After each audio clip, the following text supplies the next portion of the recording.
Hello, I'm Dudley Thompson, and welcome again to WDT Media TV. And again, please like, share, and subscribe, and hit that notification bell. Earlier today, Prime Minister Andrew Holness held a press conference where he was announcing the SOE in Parade Gardens. And while he was announcing that, he also made other announcements, one include there'll be no more lockdown. Yes, no more lockdown. Here's the Prime Minister announcing no more lockdown. People are not listening to what I have said. I have been very clear in Parliament, very clear, absolutely gone overboard to say we are not going back to lockdown. So be calm. And I've said what the strategy is. It is now in your hands. Go and take the vaccine. That is the strategy. We can't hold it down and put an eagle in your hand. If you get sick, you will take that responsibility. There is an option. We have vaccines all over the place. We have sites all over the place. I don't hear one person complain that they can't get the vaccine anywhere. Go and get vaccinated. Argument done. There is long time talk in Jamaica about the Maroons and the Maroon town have their own sovereignty. Well, the Prime Minister also addressed that issue. That the average citizen looking on might think it is innocuous, it is popular, and take a liking to it. Because the discussions that are held in places that should know better does not highlight the threat. Jamaica is a unitary, sovereign state. There is no other sovereign authority in Jamaica other than the government of Jamaica. I want that to be absolutely clear. None. And under my leadership, not 1 inch of Jamaica will come under any other sovereign authority. What you are asking would be another for the government of Jamaica to fund, take taxpayers' money and grant funds to fund another government. This is not a government saying they are a local government, a parish council government, which is under our constitution. Are you crazy? Really? Do you know what you're asking? This is the stuff of how guerrilla wars come and states break down. Wake up, Jamaica. Don't court foolishness and problems. Wake up. People have died as a result.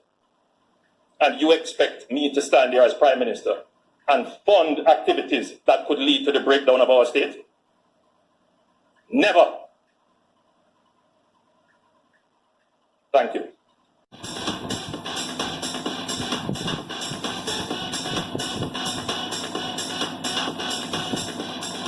And now the Prime Minister now announcing the SOE in Parade Gardens.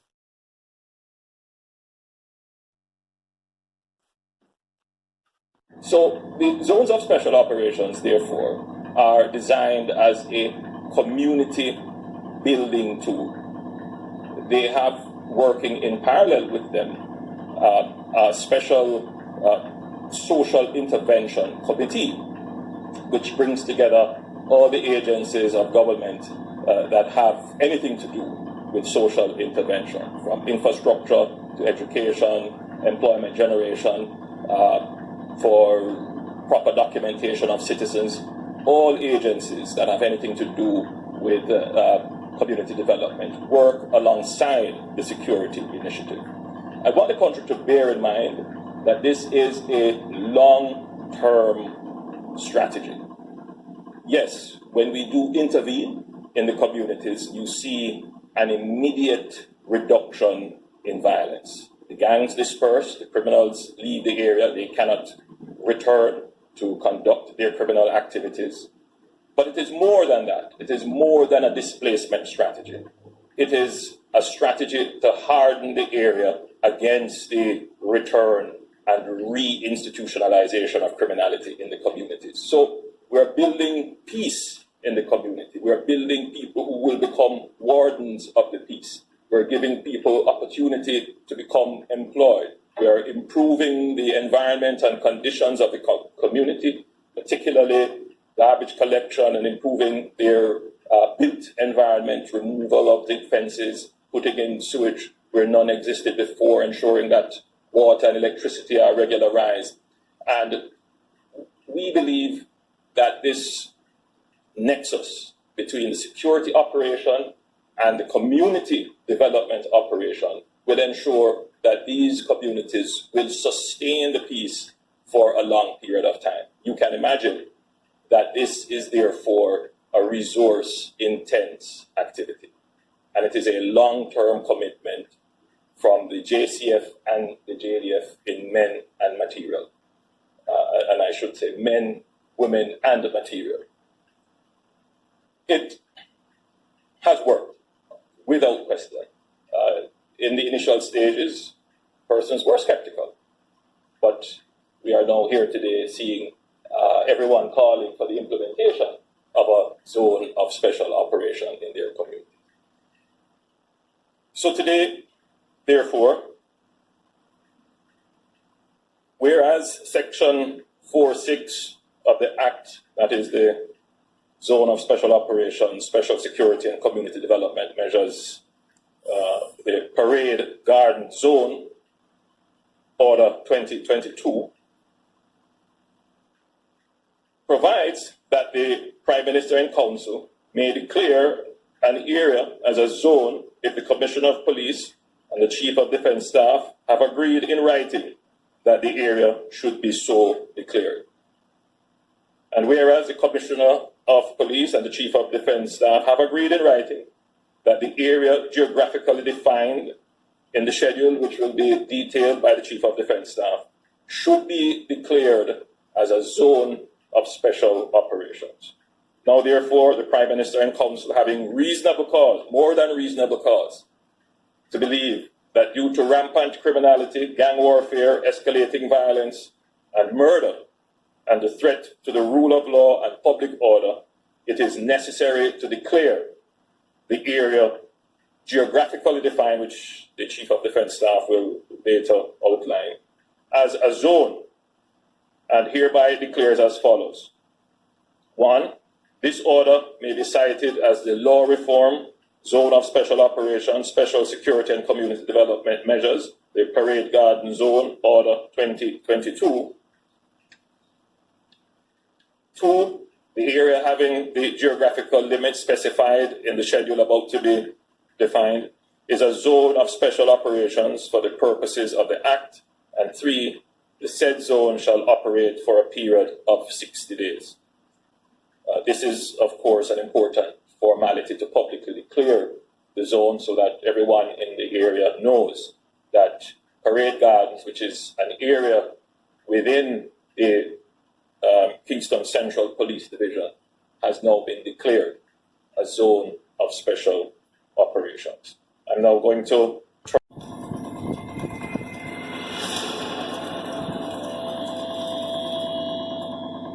We have signaled to the opposition in the past, but we have not signaled to the opposition under its new leadership.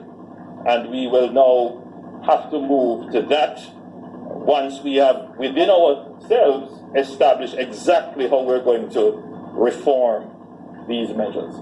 As it stands now, the requirement for a 2/3 majority can pose a significant difficulty. Imagine if there is a situation where there is a threat that the government needs to act and maintain its action. And the opposition say, well, we are not convinced of that threat, even if we share information, even if it's obvious and lives are lost.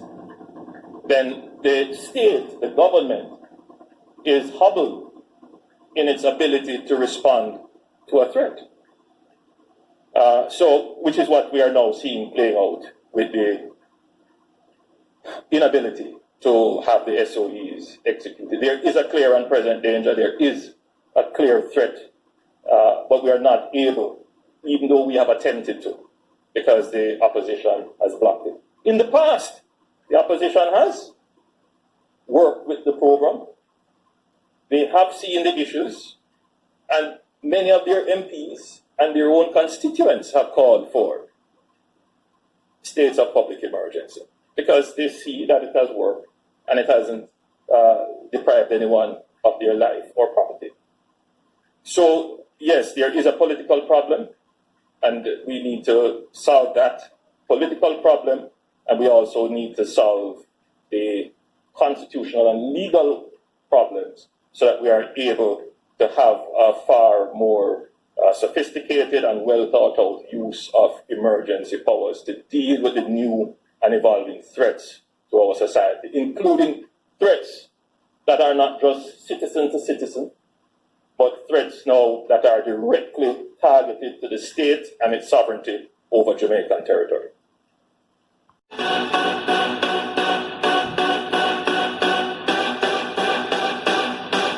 Anyone doesn't recognize that we are in a state of emergency, which by definition means that you have to use exceptional powers to treat with those issues, then those persons don't live in Jamaica.